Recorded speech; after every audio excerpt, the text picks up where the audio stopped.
Sa video natin today, pag-uusapan natin ang Zendrop branding at kung ano ba talaga yung itsura ng custom packaging inserts and branded tracking sa totoong buhay. What's up guys? Ako si Ashley at kung nagda-dropship ka or iniisip mong mag-start, yung branding ang isa sa mga bagay na parang sobrang exciting pakinggan pero also confusing at the same time. A lot of users hear about branding. Ang iniisip agad nila custom boxes, logos everywhere at yung premium na unboxing experience. Pero kadalasan, ang nasa-skip is yung reality of what branding is. Actually makes sense what Zendrop actually offers and how this fits into different stages of an e-commerce business. So sa video na to, I just wanna clear that up for you. I-walk through kita kung ano yung mga Zendrop branding options, kung paano sila nag-work and what's realistic early on and how to think about branding nang hindi mo siya ina-overcomplicate. Let's get into it. Simulan natin sa basics. Kung ano ba talaga yung ibig sabihin ng branding sa dropshipping? Sa dropshipping, yung branding is all about control sa customer experience. Hindi lang siya tungkol sa logos, it's about what the customer sees when the product arrives, how the package feels, at kung mukhang intentional ba yung experience o generic lang. Sa pinaka-basic na level, unbranded. Dropshipping means your product arrives in standard packaging na walang kahit anong mention ng store mo. That works when you're testing products, but it really doesn't build long-term trust or brand recognition.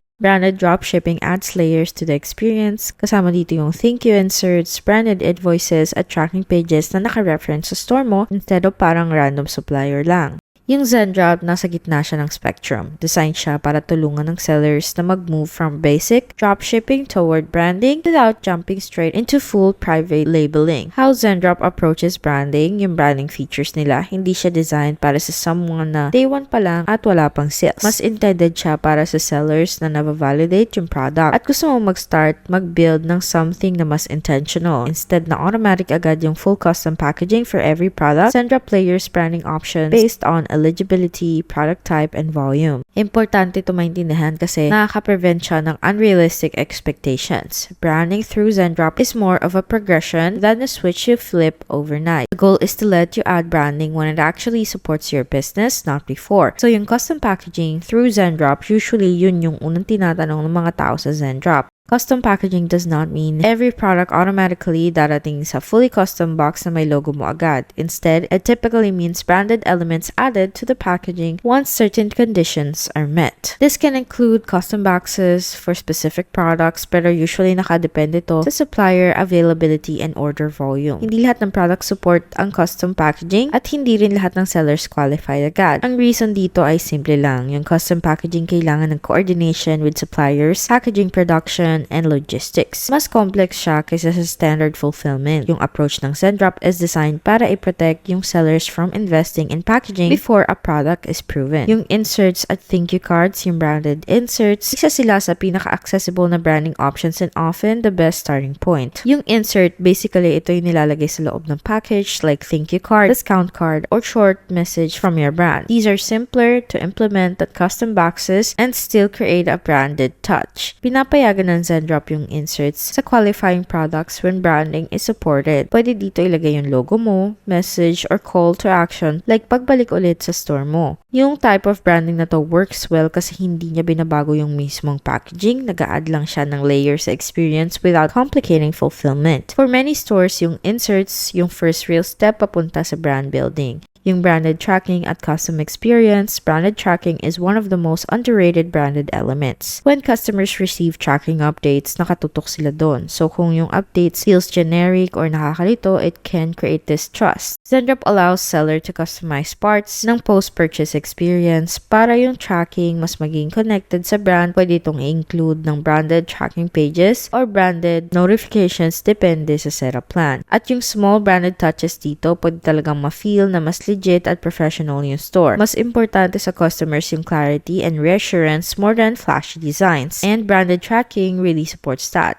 Ngayon, when branding makes sense in e-commerce, isa sa biggest mistakes ng new sellers is focusing on branding too early. Branding works best kapag ang product already sells. Kung nagtetest ka pa lang or nag-validate ng demand, mas importante yung speed kesa sa polish. Zendrop branding options are best used after you've seen consistent orders and want to improve your retention, trust, and perceived value. Kaya hindi pinupush ng Zendrop yung branding as default feature para sa lahat, mas man siya na i-layer in habang lumalaki ang business mo. Importante maging clear kung ano yung hindi talaga Zendrop branding. Hindi ito full private label manufacturing from day one. Hindi ka agad-agad magde-design ng packaging from scratch para sa bawat product. Zendrop branding is a bridge. Tinutulungan ka nitong mag-move from generic dropshipping papunta sa branded experience without needing your own warehouse or supplier relationships. Yung middle ground is exactly kung saan maraming e-commerce businesses tumatagal for a long time. So ngayon pag-usapan natin yung mga common misconception about Zendrop branding. So isa sa common misconception is that branding guarantees higher sales. Yung branding nakakapag-support ng conversion and trust but it does not fix a bad product or a weak offer. Isa pang misconception is that branding must be perfect. In reality, mas importante yung small, consistent touches kaysa sa perfect design. Yung simple insert, clear tracking, and consistent messaging goes a long way. Yung branding is about clarity and trust, hindi complexity. Mas nag-work siya kapag consistent across the entire customer journey. Ibig sabihin yung website, checkout, emails, tracking, and package, parang lahat sila belong sa isang brand lang. Zendrop handles one piece of that system. It supports fulfillment side branding para yung post-purchase experience mo tugma sa promise na ginagawa mo sa site mo. Kaya importante yung branding through fulfillment kasi tinatapos niya yung loop. Okay, ngayon punta naman tayo sa Zendrop pricing and plan options para makapag-decide ka kung good fit ba siya para sa'yo. Gusto ko lang sabihin to, available lang yung branding features ng Zendrop depende sa plan mo, product eligibility, at order volume, okay? So again, ulitin ko para malinaw, hindi siya available sa lahat on day one. Tandaan mo yan, if gusto mo makuha yung best price possible, may exclusive link kami sa description. Pag kinlik mo yung link na yun, dadalhin ka sa page na to. With our special offer, makakuha ka ng 50% off for 1 month. Kasama na rin dito yung e-commerce courses so you know exactly what to do. Makakuha ka rin ng automatic fulfillment para hands-free deliveries at live weekly coaching para may expert help ka. Kaya again, may 50% off ka for 1 month. May $39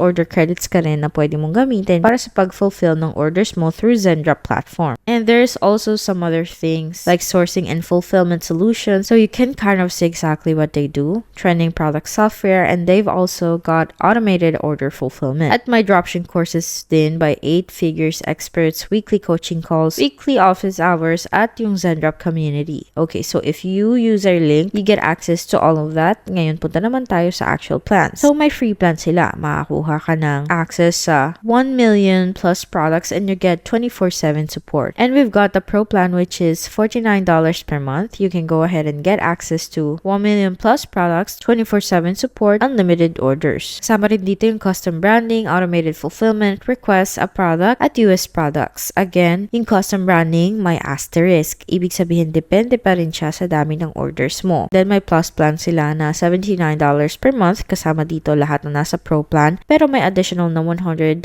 order credits ka. May top winning products ka, live weekly coaching calls, Zendrop Academy, print on demand, Zendrop AI, private product listing, at chargeback management. Okay, piliin mo yung plan na best fit para sa needs mo, okay? Para makakuha ng 50% off, kailangan nakasign up ka sa plus plan. So, gusto ko lang i-clear yan, pero kasama rin dito lahat ng extra bonuses na nakuha mo. Okay, para mas makatulong sa decision mo, pag-usapan natin yung pros and cons. So, simulan natin sa pros. Ginagawa ng Zendrop na mas accessible yung branding without requiring a full private level commitment. Yung inserts and branded tracking nakakatulong mag-build ng trust at customer retention. Yung branding options scale with your business instead of forcing early investment. Zendrop handles coordination with suppliers kaya nababawasan yung complexity. Now for the cons, hindi lahat ng products support ang branded options. Yung custom packages usually kailangan ng volume and eligibility. Branding is not instant for brand new stores. At kailangan mo pa rin ng solid product at offer para mag-matter talaga yung branding. Ngayon, just some bonus tips for using Zendrop branding effectively. Number 1, magsimula ka sa simple branding option. Una, hindi mo kailangan ng custom boxes or complex packaging to start building a brand. Yung inserts and small branded touches usually enough na. Sa early stages, they let you test how customers respond without adding cost or complexity too soon. Keep your message short and intentional. Branding works best when it's easy to understand. Yung simple thank you message or short note kung ano ang next na mangyayari, mas nakakabuild ng trust kaysa mahabang explanation. Customers should feel acknowledged, not marketed to. Number 3, siguraduhin mo na yung branding mo match sa website experience mo. Kung clean at minimal yung website mo, dapat yung